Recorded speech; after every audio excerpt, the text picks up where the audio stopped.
राधा जी कन्हैया जी आपस में बड़ा बहस छिड़ल। राधा जी कहली कि हे कन्हैया भैया तो लागत रहे कहली कि हे कन्हैया आपने मुझसे प्रेम तो किया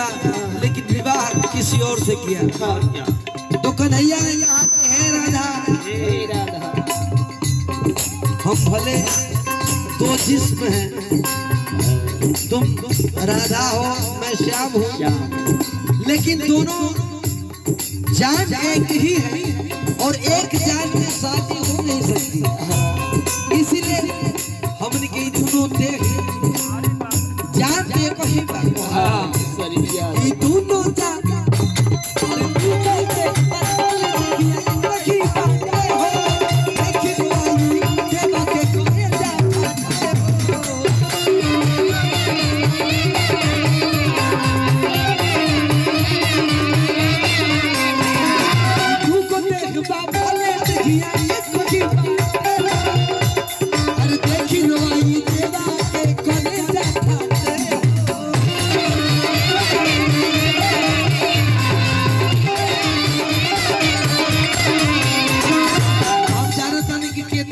मरले बा हां ये बाणो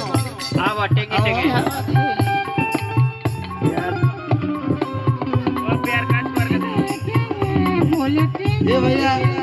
हम बुझाता नहीं लिया जा भैया, लेकिन कहे के भलाई का नहीं कि आज हमर सोना पगलाइल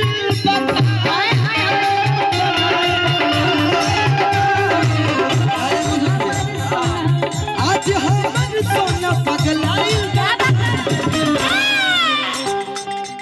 अरे अखिया ललाइल